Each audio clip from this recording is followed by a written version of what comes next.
Ons moet kies tussen afsonderlike volksbestaan of om ondergeploeg te word in veelrassigheid. Ons moet kies tussen christelike nasionalisme of 'n verwerplike toring van Babel in Suid-Afrika. Ons moet kies tussen vrye selfbeskikking in ons eie staat of oorheersing deur 'n nie-blanke meerderheid in 'n eenheidsstaat. Ons moet kies tussen 'n eie vaderland, kaart en transport van ons eie land onder ons eie regering of 'n internasionale open mark wat nooit weer 'n tuiste vir ons en ons kinders kan wees nie. 'n Voorwaarde vir 'n nuwe demokratiese politieke kultuur is dat politieke groepvorming multi-etnies moet wees en oor etniese verdelings heen moet strek. Met ander woorde, die tipiese sogenaamde non-racialism, almal is gelyk. Geen mense verskil van mekaar nie, geen volkere verskil van mekaar nie. My vriende, in 'n neutedom, wat beteken dit vir die Afrikaners? Dit beteken, as die nasionale party se woorde in sy werklike eenvoudige realiteit uitgespel word, 'n totale vernietiging van die waardes en die norme waaraan ons as Afrikaner volk behoort is. 'n Totale vernietiging van ons taal en van ons kultuur en van ons sedes. Dit beteken 'n afkap met die ankers van ons verlede. Dit beteken 'n vernietiging van ons geskiedenis en 'n bespotting van ons volkshelde. Die beginsel van een mens stem aanvaar omdat die kommuniste dit wil hê. Hy het alle apartheidswette afgeskaf omdat die kommuniste dit wil hê. Natuurlik ja. So, die verskil tussen en die kommuniste is minimaal vandag. We can prove that this area here, we have a definite no vote here, and this will definitely be to our advantage in the future. I also want to point out that a lot of voters have voted from other areas, although I must say I'm quite surprised of the number of people that we recognized here as Parow voters, and this was really a good turnout. We are not in favor of any idea of a central government for all the peoples of this country. Die ANC probeer nie om namens die Afrikaner te praat nie, maar ons sê daar is plek vir die Afrikaner oral in Suid-Afrika. Vreek Afrikaners oor die hele Suid-Afrika heen is inderdaad vanaand besonder bekommerd oor wat in die politiek van Suid-Afrika aangaan. Daar is groot onsekerheid vanweë die feit dat die onderhandelingsproses nie die resultate oplewer wat ons almal graag wil hê dit moet oplewer. Eerstens het meneer Robinson begin deur te sê die Afrikaner het die politiek oorheers in hierdie land vir die afgelope 40 jaar. Ek wil sê dit is glad nie die Afrikaner nie, dit was die nasionale party. Alle Afrikaners is nie nasionale partylede nie. Wie praat namens die Afrikaner? Ek dink dis waar die worsteling kom en dit lyk my ons moet gaan vra. Ons moet daar buite 'n bietjie gaan vra wie kan onderhandel namens hom. Ons moet gaan kyk of wie het 'n mandaat. Ek sê die nasionale party se mandaat by die referendum hou geen verband met dit wat hulle nou doen by die onderhandeling. Dit hou geen verband daarmee nie. Hulle het daar gevra vir permanente machtsdeling sonder oorheersing. Hulle het daar gevra vir 'n grondwet wat hulle klaar sou onderhandel. Nou gaan hulle rondom 'n verkiesing waar 'n grondwet daarna saamgestel word sonder enige machtsdeling. Ek dink nie hulle kan voortgaan sonder om eers weer die Afrikaners te ken nie. Dis baie duidelik dat die konservatiewe party het geen plan nie. Trouwens, almal is bewus daarvan dat so 'n paar weke gelede het generaal Viljoen 'n oproep gedoen op die regering om die onderhandelingsproses te stop sodat regse 'n plan kan opstel want hulle het nie 'n plan nie. En die nasionale party het 'n duidelike plan. Codesa, as jy onthou het Codesa misluk omdat die nasionale party gesê het 75% moet die meerderheid wees by die grondwet.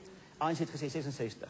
Uiteindelik het hulle 'n kompromie gemaak op 70% wat vir die NP onaanvaarbaar was vir die ANC toe.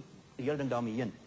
Toe die ANC na buite gegaan met massa-aksie, die Rolf Meyer neem oor en vanaand se grondwet waar ons nou staan, aanvaar nou 66% as die grondwet uitgangspunt. Dis die vraag, wie die toegewing gemaak na watter kant toe? En so kan ek op 'n lang lys afgaan van toegewing na toegewing. Die Afrikaner se saak word nie deur die NP daarso gedien nie. Ek is bevrees, ek weet nie eens vanaand hier of 'n namens die Afrikaner kan praat. Die nasionale party is van een ding oortuig en die realiteit het ons reg bewys. Die feit dat daar geen gebied is in hierdie land waar blankes of Afrikaners in die meerderheid is nie. En ons hou die deur oop. Ons hou die deur oop by daardie onderhandelingsproses, ons buig agteroor. Kom ons gaan na Afrika, terwyl ons almal van Afrika is, ek is ook van Afrika, alhoewel ek wit is. In Biafra het die Igbos geveg vir hulle eie land, waar hulle self wou regeer, die Biafra-oorlog, daar's miljoene doodgemaak.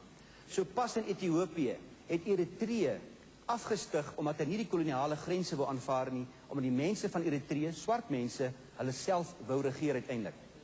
Ek sê, die Afrikaner wil homself regeer, ek wil nie oor iemand anders regeer nie, ek wil oor myself regeer, ek het geen behoefte om oor ander mense te regeer nie. Elke volk het die reg om vry te wees. Elke volk het die reg om homself te regeer. Daar is geen verskil nie. Wanneer u na grense kyk, dan is die AWB se uitgangspunt nog oor al die jare. Die volksstaat sal daar wees waar die volk bereid is om te stry en te veg. Ons hoort dit nou al. Ons is net 4 miljoen. Hoe kan ons uiteindelik die stryd wen? My vriende, ons saak het nog nooit gerus op getalle nie. Anders sou ons nie. Anders sou 463 man nie teen 30.000 mense geveg het by Bloedrivier nie. Anders sou die klein boerrepublieke nie die magtige Engeland aangedurf het by Amajuba nie. Anders sou die klein boerrepublieke nie die 3 jaar oorlog gevoer het teen Brittanje nie. Getalle was nog nooit die grond van ons aanspraak nie. Ons aanspraak rus op die reg van ons saak dat ons 'n vaderland het waarop die groot hoofstukke van ons heldendom geskryf is en waarvoor ons kaart en transport het. En as die eise van die stryd vir ons die hoogste prys vra, dan vat ons mekaar se hande en ons bring daar die offers. Slegs dan is ons waardig om te sê, ons sal lewe, ons sal sterwe. Ons vir jou Suid-Afrika, en slegs dan besef ons wat die werklike omvang van ons voorouers se offers was om hierdie erfenis vir ons na te laat, en is ons daardie erfenis waardig en dankbaar. Ons sal antwoord op jou roep, sê, ons het die handen van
Laat ons daardie paar woorde van die lied van jong Suid-Afrika op ons harte skryf.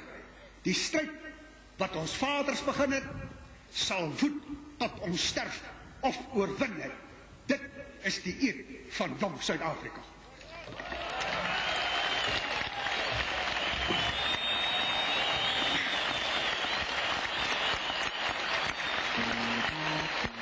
Kom ons sing hierdie lied om vir die mense te wys, en hoor jy 'n magtige dreuning. Staan daar asseblief.